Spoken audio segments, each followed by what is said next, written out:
জহরজান শতাব্দী শেষের মানুষের কল্পনায় মহাত্মা ঢাকাই হাওলাদার কিভাবে থাকতেন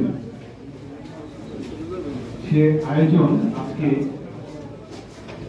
সংসদ সভাপতি শ্রী নিকুঞ্জলাল হাওলাদারের সভাপতি আজকের এই আয়োজনে যথার্থরূপে প্রতিভাত বলে বুঝে আমি এই পরিষদকে আপনকে ঢাকাস্থ পূর্ণব্রহ্ম শ্রী সরিচাঁদ মন্দির পরিচালনা পরিষদের পক্ষ থেকে আন্তরিক কৃতজ্ঞতা জানাচ্ছি। আজকের এই আয়োজনে এই সমাজভুক্ত এই দেশের বরেণ্য সন্তানদের উপস্থিতি আয়োজনের মহত্বকে বহুদূর পৌঁছে দিয়েছে। প্রধান অতিথির আসলে যিনি উপস্থিত রয়েছেন তার ডেজিগনেশন তার সম্পর্কে বলবার কোনো অবকাশ নেই।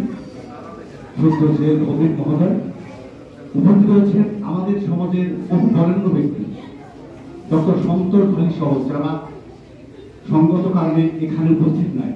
আমার দাদা বাংলা একাডেমির সাথে সম্পৃক্ত তপন বাগচি, রসময় কৃষ্ণা সহ অসংখ্য মানুষের নাম হয়তো বলে এই আয়োজনের বক্তব্য ব্যাঘাত করবে।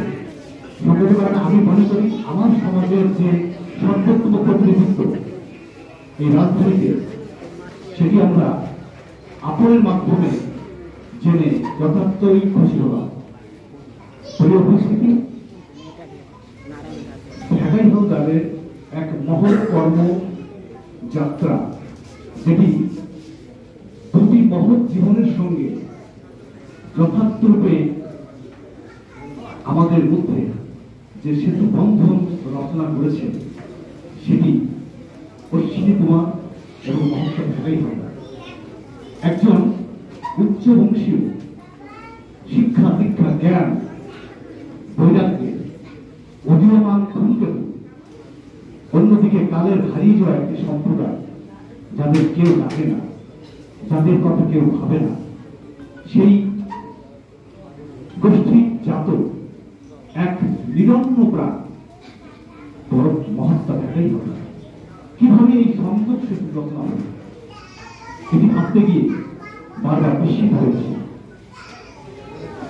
এক ভদ্রলোক বলছে আমরা আসলে খুব উন্নত জাতি। ঠাকুর বুঝান বলতেন বাংলার শিখ হবে এই নবসূত্র।